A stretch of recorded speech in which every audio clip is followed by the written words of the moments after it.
വിഘ്നേഷ് എന്ന് പറഞ്ഞ സാറ്, അദ്ദേഹം ഒരു പ്രമുഖ വ്യവസായിയാണ്. അദ്ദേഹം മാസം 25,000 രൂപയും 1 ലക്ഷം രൂപ സമ്മാനമായി കൊടുത്തു. കൂടാതെ അമ്മയ്ക്ക് ഒരു സ്വർണ്ണമാലയും നൽകിയിട്ടുണ്ടായിരുന്നു.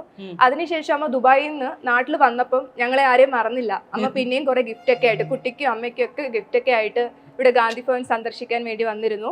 എന്നിട്ട് പിന്നീട് ഈ വിഘ്നേഷ് സാറ് നാട്ടിൽ വന്നപ്പം വിഘ്നേഷ് സാറിനെ കൂട്ടി അമ്മ ഇവിടെ വരികയും വിഘ്നേഷ് സാറ് കുട്ടീനെ കാണുകയും അങ്ങനെ കുട്ടിക്ക് ആ സമയം കഴുത്തിൽ അണിഞ്ഞിരുന്ന ഒരു മാല, കൃഷ്ണന്റെ ലോക്കറ്റുള്ള ഒരു മാല ഗിഫ്റ്റ് ആയി കൊടുക്കുകയൊക്കെ ചെയ്തു. അതെ, 5 പവന്റെ മാലയാണ്. നമ്മൾക്ക് കേൾക്കുമ്പോ നമ്മളിതൊക്കെ ഈ സിനിമകളിലൊക്കെ കണ്ടിട്ടുണ്ടാകും, ഇന്നാ പിടിച്ചോ ഊരി പിടിച്ചോ അല്ലേ? അതുപോലെ തന്നെ ഒരു കുഞ്ഞിനെ കാണാൻ വന്നിട്ട് അതിന് എന്ത് കൊടുക്കണം എന്ന് ആലോചിച്ചിട്ടേ രണ്ടാമതൊന്നും ചിന്തിക്കാണ്ട് കഴുത്തി കിടന്ന മാല നമുക്കതൊക്കെ അത് അദ്ദേഹം കുറെ കാലമായിട്ട് അദ്ദേഹത്തിന്റെ കഴുത്തിൽ സൂക്ഷിച്ചിരുന്ന മാല, ഇട്ടുകൊണ്ട് നടന്ന മാല. അദ്ദേഹം പറഞ്ഞൊരു കാര്യമുണ്ട്, കുട്ടിക്കാലം മുതൽക്കേ എന്റെ കൂടെ ഉണ്ടായിരുന്ന കൃഷ്ണനാണ്